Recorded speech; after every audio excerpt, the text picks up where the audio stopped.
We are going to have a fair deal with China. It's going to be fair. Are you talking to them actively now? Actively. Everything's active. Everybody wants to be a part of what we're doing. Now we're going to be making money with everyone, and everyone's going to be happy, but we're no longer going to be the country that's ripped off by every country in the world. He's talking the talk. Can he walk the walk? Now, we're fortunate tonight. A cornerstone of balance for me here at NewsNation is having Bill O'Reilly on the show, but especially tonight, because I do trust his insight into Trump's motivations. He knows the president. He's talked to him a lot for a long time, and specifically about economics and what he calls a plan. I put it in quotes because you know what I think. So I want to bring in Bill right now to talk about this, but I know he's got a big announcement to make, so I'll make you stick around for that. But I do want to ask you about this this item that just popped up, Bill, that I'm just shocked that Trump is allowing something like this right now with everything he has on his plate. You heard about this offer that he made that the top holders of his crypto coin will get to come and have dinner with him at his golf course in D.C. Why would he do something that reeks of a grift and an abuse of office to high heaven that would make every Republican crazy if a Democrat did it? Because he doesn't care. He doesn't care about this kind of stuff. I don't know what he's doing, or having dinner with Bitcoin people. I don't even know what Bitcoin is. But I do know that Donald Trump does what he wants to do. And if he feels that this is going to advance his family, because remember, Trump doesn't run his operations anymore. His two sons do. And if he thinks that this is going to help his two sons, then he'll do it. And he doesn't care whether you like it or I like it or anybody else likes it. Simple as that. It's not like it. It's not like it. It's that it is a fundamental conflict of interest and abuse of your office. It wasn't wrong that people asked if Hunter Biden was trading on Daddy's name. No, having dinner with somebody who has bought up a certain amount of something you profit from. As president of the United States, you've never heard of that being done ever before. The fact that he doesn't care is the worst part, isn't it? You need to investigate Warren Harding, who did that every hour on the hour. Yeah, okay. Look, I'm not justifying it. I don't really care about it. I don't think it really influences the American people. I don't think it's a good look, but I'd have to investigate this. I don't want to. I don't think it's important. If you want me to, I will, but to me, it's a trifle. It's just something like, it just reinforces all of the ugliest opinions of him. That's all I'm saying. I'll leave it at that. We'll see if he actually does it. Now, what he's certainly doing is the tariff tango, okay? And I believe what I said up at the top of the show. I think that the big dollar guys have come to him and said, look, this is going to be a bad look for you. It's bad for us. Stop. China hasn't come to the table. China hasn't given him any reason to back off, but he's doing it anyway. What makes you think that this is really part of some plan? Well, I don't know if it's part of some plan, but I know why he's doing it. It's because the American people are angry with these tariffs. And all the polling shows that. There's a new poll tomorrow by Mark Penn, and Trump can read. He sees his public opinion slipping, job approval slipping. People are angry and scared because they look at their portfolios, their 401ks, see them going down fast. So he's going to make an adjustment. He's nimble. He's always been that way. Always. He's never not been nimble. He's not a stubborn guy and he's, I'm going to fight this out to the end. But there's going to be a downside for what he does, that China's going to seize on it. I'm not so worried about China in the long run. I think China, as Gordon Chang pointed out, has a lot to lose. And yeah, they'll strut around, but in the end, they'll come to some kind of accommodation. What's interesting is that the Trump administration made some pretty good deals so far, the best of which was not reported by the corrupt American press, and that's Switzerland. So Roche is going to invest $500 billion in pharmaceutical money in the USA. Did you know that? No. You didn't know it because it's not been reported. It's insane. No, it's insane. I still don't know it. So this deal I heard it's an came in. offering letter. I heard it's an offering letter that they haven't actually made the deal yet. It's a deal.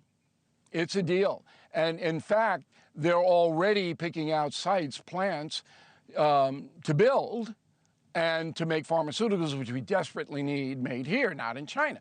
Now, that's the kind of thing that the press does all the time. It won't tell you the good things that are coming out of this. Modi is going to give us a better deal. Japan is going to give us a better deal. The EU, hollering and screaming, will give us a better deal. Better deals will be had. And then China, in the end, they'll I think come that's to some awesome. kind of I want accommodation. better deals, and I love the idea of rebalancing. Right. Of rebalancing how the benefits flow. I don't think it's anti-capitalism to say if you want access to the biggest consumer market in the world, which is America, you got to give to get. There's nothing wrong with that. There's nothing wrong with that at all. Okay. It's just how you do it. The Swiss deal, and That's again, right. look, I'll take your word on it that it's done. They didn't come to the table because of tariffs. They came to the table because he asked them to. And that was my point originally with you, is he didn't need to do this to get deals with a lot of people. It was under the it was under the tariff umbrella. Switzerland, and I did not know this, is America's #2 trading partner. Did you know that? Right. I didn't know that. Yes. Okay, you know who #1 is? Go. Not China. Mexico. Okay, so what the execution of the tariffs, I think everyone, including President Trump, if you could get him drunk, would admit that it wasn't good. It just wasn't. So you need to, when you're going to make a dramatic change in the way this country is run financially, and you're going to mess with people's money, that's the big thing. You're messing with people's money. You got to explain every iota of it in a calm, deliberate way. That was not done. And it was no, it's because he doesn't have an explanation. Tsunami. I don't believe that's true because he's got some pretty, Besant himself could do it, the Treasury Secretary. But he wanted shock and awe because shock and awe has worked for him in the past. It did not work here. And now that's why he's backtracking. Well, look, and you're right. There's nothing worse than doubling down on dumb. So pick a different path when a path doesn't work. That's part of leadership. Look, another part of leadership is doing what isn't popular.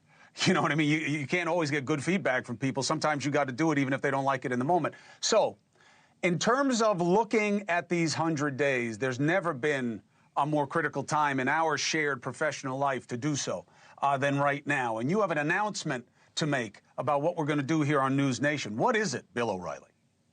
1 week from tonight, Cuomo and I will be co-anchoring. Is that fair? It's your hour, but I think they're letting me in as a co-anchor. A town hall of Donald Trump's first 100 days with a live audience, real people. Stephen A. Smith will be there if we can get him away from the Cleveland Cavalier game. And General Hospital. And leading off the program will be the President of the United States, Donald Trump. Donald John Trump will make his witness on the show. A very strong move for him when people are taking a look with a fair perspective of opinions about what he's doing. For him to want to weigh in is a strong move. And I appreciate it happening, and thank you for helping make it happen. Ooh, look how big my head is in that. Well, it's even bigger than Trump's. Yeah, and I asked for them to make your head as big as possible in the interest of honesty. It wasn't hard for me to convince the president to do it.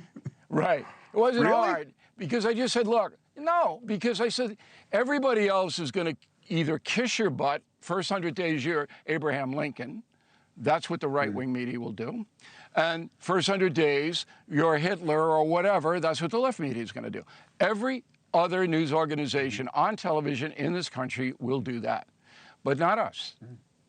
We'll have a balanced approach of people with different points of view, and because he is the centerpiece, he kicks it off.